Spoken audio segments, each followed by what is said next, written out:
கர்நாடகாவில் நடைபெற்று வரும் போராட்டம் காரணமாக தமிழகம் கர்நாடகா இடையிலான போக்குவரத்து சேவை 3வது நாளாக ரத்து செய்யப்பட்டுள்ளது.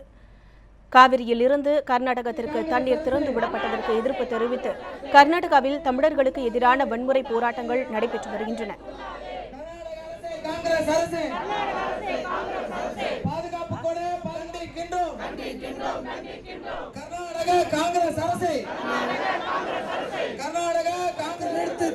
ரஜினிகாந்த் தலையிட்டு குரல் கொடுக்க வேண்டும் என்று பாஜக மாநில தலைவர் தமிழிசை சவுந்தரராஜன் வலியுறுத்தியுள்ளார். கர்நாடகத்தில் தமிழர்கள் தாக்கப்படுவதை கண்டித்து சென்னை வள்ளுவர் கூட்டத்தில் தமிழக பாஜக சார்பில் ஆர்ப்பாட்டம் நடைபெற்றது. ஆர்ப்பாட்டத்திற்கு பிறகு செய்தியாளர்களிடம் பேசிய பாஜக மாநில தலைவர் தமிழிசை சவுந்தரராஜன், கர்நாடகாவில் கலவரத்தை தூண்டுபவர்கள் அங்குள்ள சுயநல அரசியல்வாதிகள்தான் என்றார். தமிழர்கள் தாக்கப்படுவதை பாஜக வேடிக்கை பார்க்காது என தெரிவித்த அவர், ஆட்சியை தக்க வைத்துக் கொள்ள கர்நாடக காங்கிரஸ் இவ்வாறான செயலில் ஈடுபடுவதாகவும் அவர் விமர்சித்தார். இது அப்பட்டமான பொய்.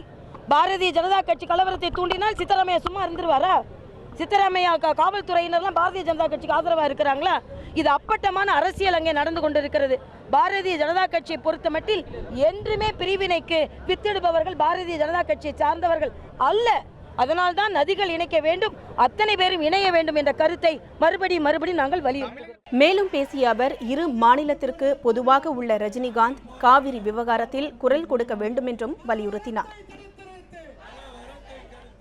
நான் இங்கே உள்ள திரைப்பட துறையினரையும் நான் கேட்டுக்கொள்கிறேன், எல்லா துறையினரையும் கேட்டுக்கொள்கிறேன். ஏன் மரியாதைக்குரிய சகோதரர் ரஜினிகாந்த் போன்றவர்கள் 2 மாநிலங்களுக்கும் அவர்கள் சொந்தம் கொண்டாடுபவர்கள். அவர்களை போன்றவர்கள் கூட குரல் கொடுக்க வேண்டும்.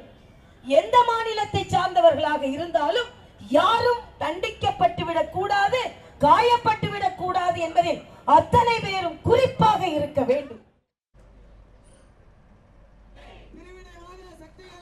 தமிழகத்தில் அனைவரும் பொறுமை காத்து வரும் நிலையில் கன்னட அமைப்புகள் கர்நாடகாவில் வெறியாட்டம் ஆடி வருவதாக குற்றம் சாட்டிய அவர், இந்த தாக்குதல் சம்பவங்களுக்கு பொறுப்பேற்று கர்நாடக முதலமைச்சர் சித்தராமையா பதவி விலக வேண்டும் என வலியுறுத்தினார். ஆர்ப்பாட்டத்தின் முடிவில் சித்தராமையாவின் கொடும்பாவி எரிக்கப்பட்டது.